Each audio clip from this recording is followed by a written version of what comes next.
merci d'être fidèle à notre jeu Qui veut gagner des neurones? Alors, bienvenue dans le centre de loisirs Toulon d'Alfortville. Alors, je vous rappelle les règles de ce jeu qui sont très simples. Il n'y a rien à gagner, il y a tout à comprendre. Les questions tournant autour de la science. Nos candidats aujourd'hui sont Jade et Mathis. On les encourage. Alors, comme d'habitude, nous avons un savant qui nous donne les bonnes réponses. Et notre savant du jour est une savante, Marie Canard, experte en biologie au Palais de la Découverte. Vous allez bien? Ça va très bien, et vous? Très bien également, on vous écoutera attentivement. Eh bien, je vous écoute également, on va écouter les enfants. Alors, quel est le sujet du jour, Marie? Alors aujourd'hui, on va s'intéresser à la tête et à quelques particularités de notre tête. À la tête. Mais qu'est-ce qu'elle a, ma tête? Merci, Marie. Alors, Jade, qu'est-ce qu'on a dans la tête? Les sourcils, Oui. les yeux, le nez, la bouche, les oreilles, les cheveux. Rien oublié? C'est tout. C'est tout? Bon. Et toi, Mathis? Alors, à quoi ça sert la tête dans le corps humain? On peut la bouger, effectivement, comme tu fais. Le cerveau à réfléchir, Oui. les yeux à voir, les oreilles à entendre, la bouche à manger, à parler. Oui. Bah, c'est déjà pas mal. Hein? Alors, concentrez-vous les enfants, le jeu commence par la première question.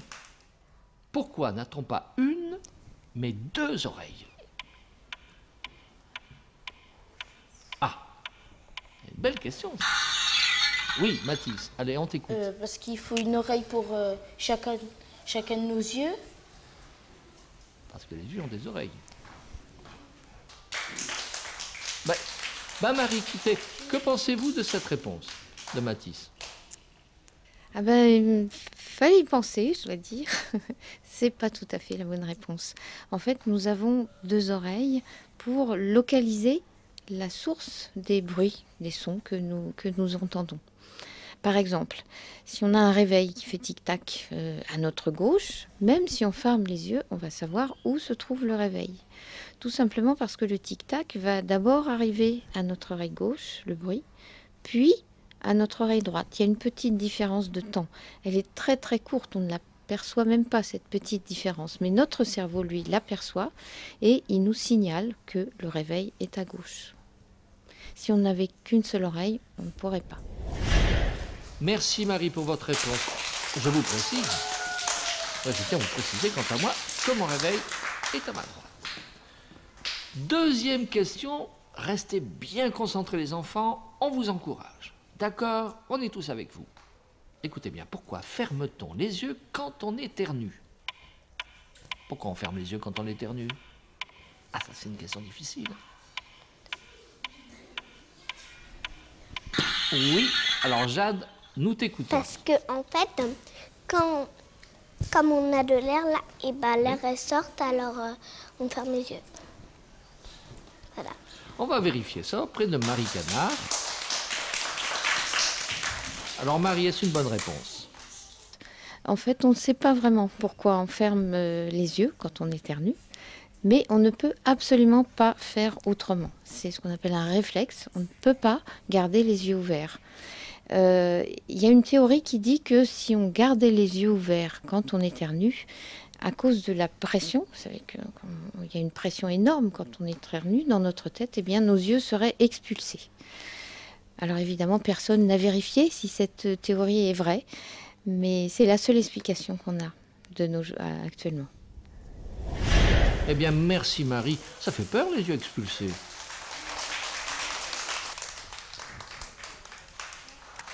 Comment vous les trouvez les questions?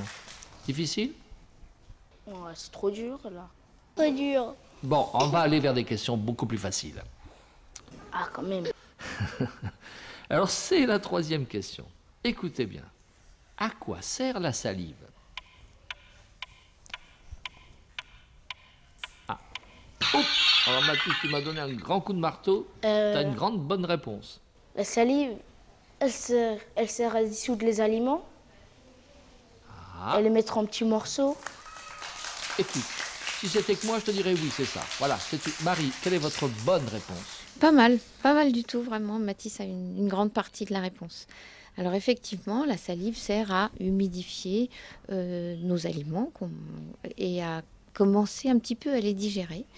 Ça fait une espèce de boulette en général qui va passer beaucoup plus facilement grâce à la salive qui l'imbibe dans l'œsophage, qui va glisser facilement.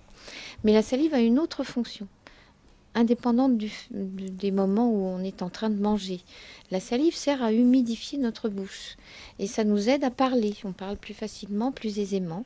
Imaginez que vous ayez la bouche toute sèche, la langue sèche, dure comme du bois, les joues sèches.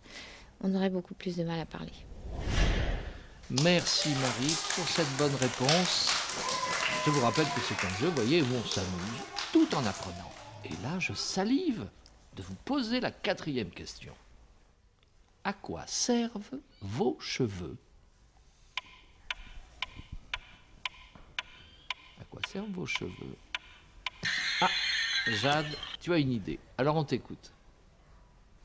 Comme on a des petits points dans la tête, et ben,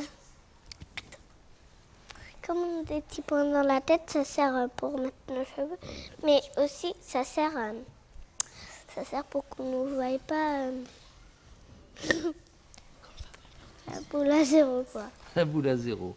Et pourquoi tu me regardes? Écoutez, Marie, c'est à vous de nous donner la bonne réponse. C'est une réponse pleine d'imagination, mais ce n'est pas la bonne réponse.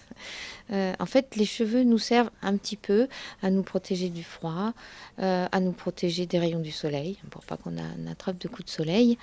Mais c'est pas une vraie utilité. On pourrait se protéger avec des chapeaux, des bonnets, etc. En fait, les cheveux sont ce qu'on appelle un vestige de l'évolution, c'est-à-dire un reste de nos ancêtres très très lointains.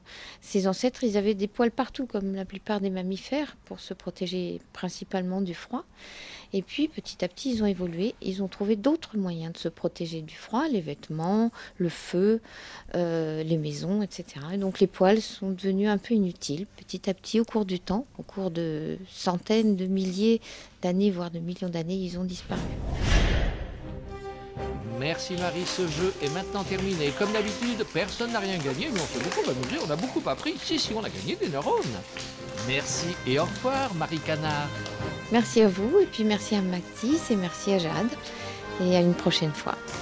Merci au Centre de loisirs Toulon d'Alfortville, merci à ses animateurs, et bravo à Mathis et à Jade, et à la prochaine fois.